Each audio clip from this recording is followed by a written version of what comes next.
Selamat pagi, Prof. Selamat pagi, Prof. Ya, Prof. Jadi hari ini saya hadir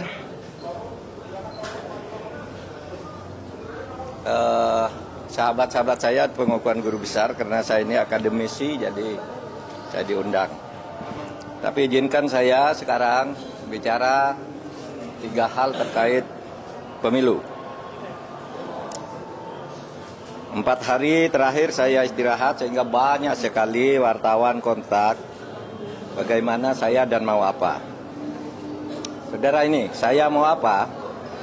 Apapun hasil dari Pilpres ini, saya akan terus berjuang untuk demokrasi dan keadilan. Jalan perjuangan untuk demokrasi dan keadilan bukan hanya pemilu. Pemilu hanya salah satu ekspresi demokrasi. Saya pernah tak di jabatan apapun pada tahun 2014 sampai 2016, tetapi tetap produktif berjuang dalam demokrasi dan penegakan hukum. Gerakan civil society dan kampus-kampus adalah sumber gerakan demokrasi dan perubahan dari otoritarianisme menuju demokrasi.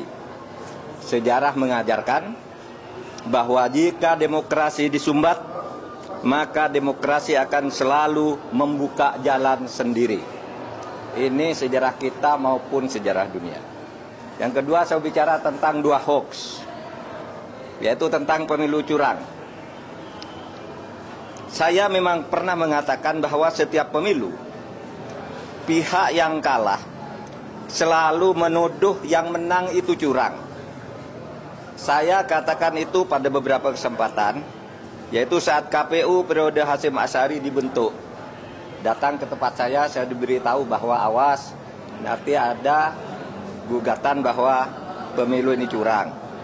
Begitu juga saya pidato itu secara terbuka saat pembentukan TV pemilu di Trans TV pada awal tahun 2023. Jadi saya katakan bahwa setiap pemilu yang kalah itu selalu menuduh curang.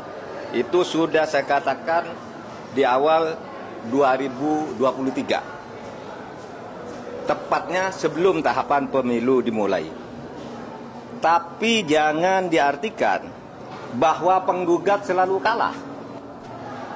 Sebab memang sering terjadi kecurangan, terbukti itu secara sah dan meyakinkan. Ketika saya menjadi ketua MK pernah memutus pembatalan hasil pemilu dalam bentuk perintah pemilihan ulang maupun pembatalan penuh. Sehingga yang menang dinyatakan disqualified dan yang kalah naik. Jadi bisa pemilu ulang, bisa. Misalnya saya sebut contohnya hasil pemilu kada Jawa Timur tahun 2008. Saat Khofifah dinyatakan kalah dari Soekarwo, kita batalkan hasilnya dan diulang. 2 hasil pilkada Bengkulu Selatan, yang menang didiskualifikasi, yang di bawahnya langsung naik.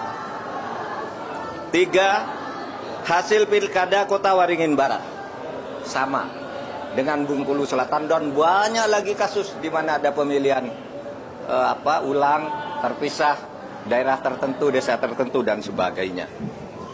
Nah, harus diingat bahwa untuk pertama kali istilah pelanggaran terstruktur, sistematis, dan masif itu muncul sebagai vonis pengadilan di Indonesia tahun 2008. Ketika MK memutus sengketa Pilgub antara Khofifah dan Soekarwo.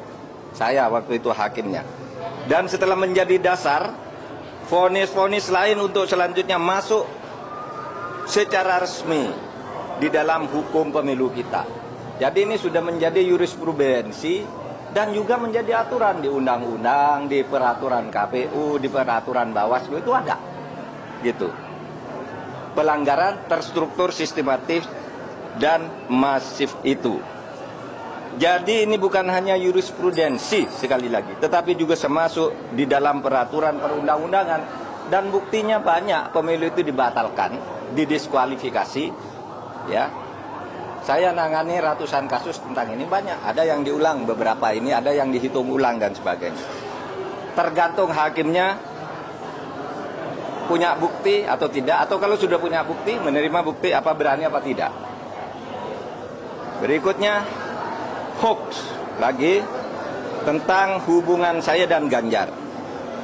Ada viral di medsos bahwa saya tak kompak dan diisolasi dari Ganjar dan PDIP karena pada hari Rabu tanggal 14 Februari saya bilang sudah 4 hari saya tidak bertemu atau berkomunikasi dengan Ganjar.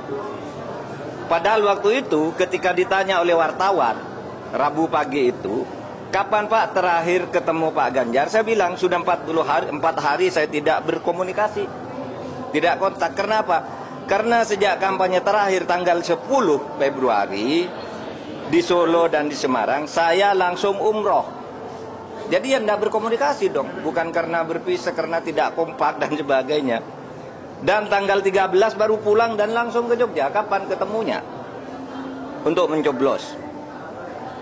Jadi 4 hari tak ketemu itu karena umroh.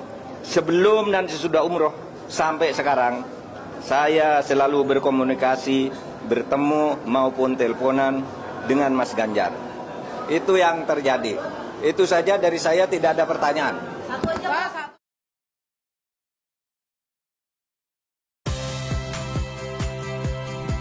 Saya Audrey Chandra, saksikan program-program Kompas TV melalui siaran digital, pay TV, dan media streaming lainnya.